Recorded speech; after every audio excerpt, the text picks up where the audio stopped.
তিতা ফুল good morning তিতা ফুল আনিছোঁ ইফালে কিছুমানে বাহাকা বুলিও কয় আমি তিতা ফুল বুলি কওঁ আলুৰ লগত বইল কৰি পিটিকা বনাম তিতা ফুলকেইটা মই ভালদৰে ধুই লওঁ এবাৰ তাৰপিছত বইল কৰি দিম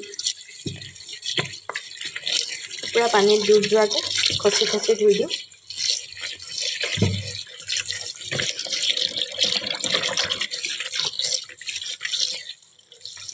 ধুনীয়া পুৰা পুৰঠ হৈ গৈছিলে চিঙিব পৰা টাইম হৈ গৈছিল আৰু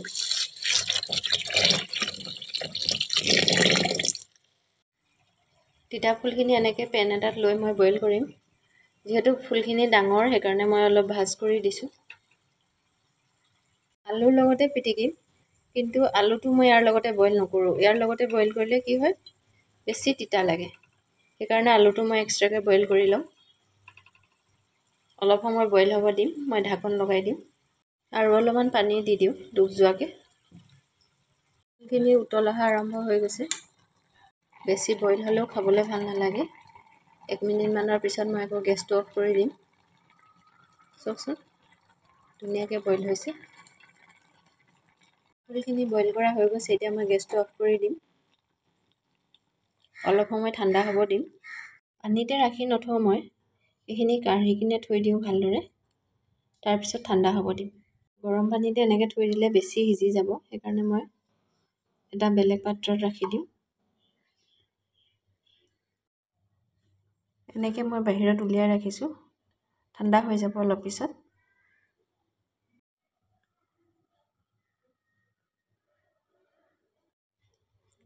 তিতা ফুলখিনি পুৰা ঠাণ্ডা হৈ গ'ল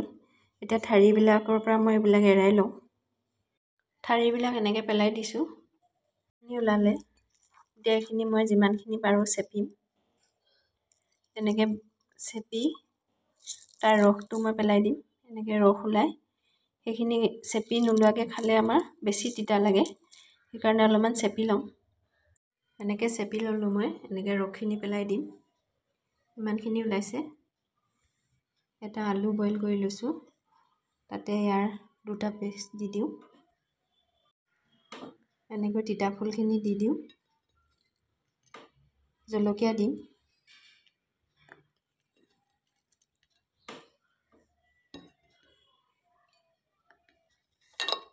আৰু পিঁয়াজ কাটি লৈছোঁ পিঁয়াজখিনি দি দিওঁ নিমখ অলপমান দি দিছোঁ আৰু ইয়াতে মই কেঁচা মিঠাতেল দি দিওঁ এতিয়া ভালদৰে মিক্স কৰি দিম আপোনালোকে এনেকৈ তিতা ফুল বইল কৰি খায়নে জনাবচোন ঠাণ্ডা দিনত খাবচোন কেতিয়াবা কফ চফ জমা হ'লেও কফটো নাইকিয়া কৰে তিতা ফুলে